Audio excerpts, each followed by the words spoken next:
अस्सलाम वालेकुम नाज़रीन, प्रोग्राम बोन हेल्थ के साथ डॉक्टर ख्वाजा साजिद असलम हाजिर हैं।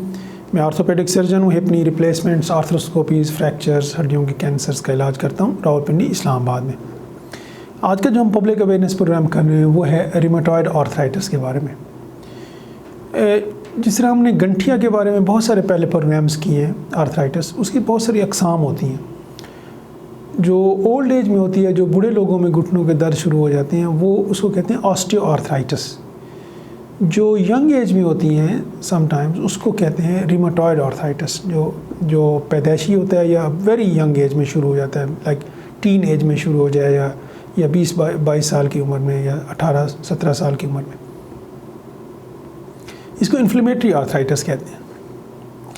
ये एशियन कंट्रीज़ में इतना कॉमन नहीं है as compare to Europe. West में ज़्यादा कॉमन है। एशियन कंट्री में ऑस्टियोआर्थराइटिस जो बुढ़ापे में होता है ना, हड्डियों का, जोड़ों का दर्द, वो ज़्यादा कॉमन है। रिमेटॉयड आर्थराइटिस इतना कॉमन नहीं है, लेकिन फिर भी बहुत सारे पेशेंट्स होते हैं जिनको ये रिमेटॉयड आर्थराइटिस होता है, जोड़ों का दर्द, यंग एज में। इसमें ये पब्लिक अवेयरनेस प्रोग्राम करने की ज़रूरत इसलिए पेश आई है कि ये जो रिमेटॉयड आर्थराइटिस है यंग एज में, बूढ़े लोगों में तो अक्सर लोगों को समझ आ जाती है ना जी, बूढ़ा बंदा है तो जोड़ों में दर्द हो गया जी, गंठी है। और क्योंकि अक्सर लोगों को होता है तो एक तरह से एक बिलीफ बन गया, अवेयरनेस क्रिएट हो गई है by somehow with the passage of time. लेकिन जो यंग पेशेंट्स हैं, टीन एज के, 16-17 साल का कोई बच्चा होगा और उसको जोड़ों में दर्द हो, तो उसमें लोगों को अवेयरनेस इतनी नहीं है कि ये एक बीमारी भी हो सकती है। अक्सर लोगों का ये ख्याल होता है कि अच्छा जी, खेलते हुए कहीं गिरा होगा, अच्छा ज़्यादा दौड़ भाग करता है तो इस वजह से गोश्त और मसल्स में पेन होगा, इसलिए जोड़ों में दर्द होगा। अच्छा जी, खाता पीता ठीक नहीं है, इसका खाने की डाइट इसकी बेहतर नहीं है तो इस वजह से। अच्छा जी, कमज़ोर है बहुत तो इस वजह से। तो डिफरेंट मिथ हैं अबाउट दिस। तो इसलिए ये प्रोग्राम करने की ज़रूरत पेश आई है कि लोगों में ये अवेयरनेस क्रिएट की जाए कि ये एक बीमारी हो सकती है, एक बीमारी है। इसलिए जब भी कोई भी बच्चा आपको जोड़ों के दर्द की कंप्लेंट करता है, स्पेशली घुटनों में या हाथ की उंगलियों में आपको दर्द की कंप्लेंट करता है और 1 हफ्ते से ज़्यादा हो गया, आप इसको इग्नोर मत करें। आप आर्थोपेडिक स्पेशलिस्ट, रिमेटोलॉजिस्ट, आप किसी डॉक्टर के पास, स्पेशलिस्ट के पास लेके जाएं। वो आपको एग्जामिन करेगा, आपको इन्वेस्टिगेट करेगा और फिर इसकी डायग्नोसिस और ट्रीटमेंट। जो आम बंदे के लिए है, कॉमन पर्सन के लिए है कि कब मैं डॉक्टर के पास लेके जाऊं। अगर कोई बच्चा, जैसे मैंने कहा कि आप नोट करते हैं कि उसके जोड़ सूज गए, घुटने के जोड़ सूज गए हैं, या ये फिंगर्स के जो स्मॉल जॉइंट्स हैं ये सूज गए हैं, चीज़ों को ग्रिप करता है तो फोर्सफुली ताकत के साथ ग्रिप नहीं कर सकता है और हाथ से कुछ चीज़ें गिर जाती हैं, पेन होता है उसको ग्रिप करने में, चलने में, दौड़ नहीं सकता है, ज़्यादातर कोशिश करता है वो बैठा ही रहे। तो इस सिचुएशन में आपने डॉक्टर के पास, स्पेशलिस्ट के पास लेके जाना होता है।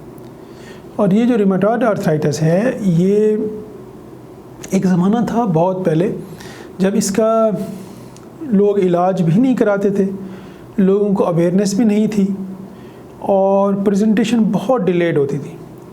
अच्छा, इसमें होता क्या है बेसिकली, जो जोड़ के इर्द गिर्द जो साइनोवियल मेम्ब्रेन होती है, एक झिल्ली सी होती है जो हर जोड़ के अंदर के इर्द गिर्द होती है, उसकी स्वेलिंग हो जाती है, सोजिश, इन्फ्लेमेशन हो जाती है, जिसकी वजह से उसमें फ्लूइड भर जाता है जोड़ के अंदर, उसकी स्वेलिंग हो जाती है और फिर पेन होता है।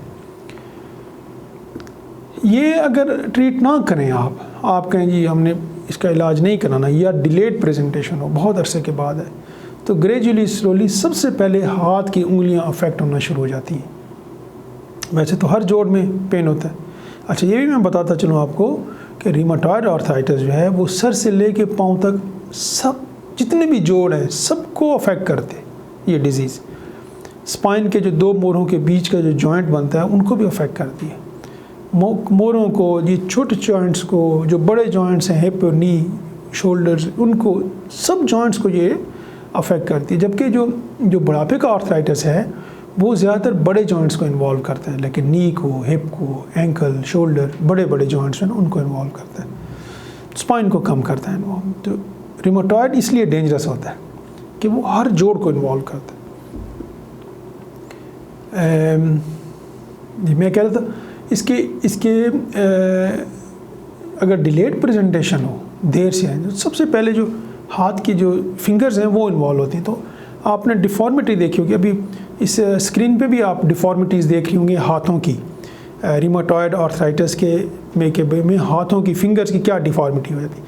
हाथों की डिफ़ॉर्मिटी ऐसी होती है कि उनका फंक्शन लॉस हो जाता है। हाथ का फंक्शन तो ग्रिप करना है ना, चीज़ों को होल्ड करना है, पकड़ना है, लिखना है, कलम को होल्ड करना है, की को मूव करना है, ये इसके फंक्शंस हैं ना, ये फिर अफेक्ट होना शुरू हो जाते हैं। तो इसलिए इसको इग्नोर मत किया करें। जब इसकी ट्रीटमेंट स्टार्ट हो जाती है इस फिंगर की डिफ़ॉर्मिटी से पहले, तो ये फिर डिफ़ॉर्मिटी नहीं होती है। अगर डिफ़ॉर्मिटीज़ हो जाएं तो फिर इसका इलाज करना बहुत मुश्किल होता है। अपनी सेहत, फैमिली की सेहत का ख्याल रखिएगा। डिस्प्ले पे मेरा नंबर है, किसी ने कांटेक्ट करना है, you are welcome. Thank you.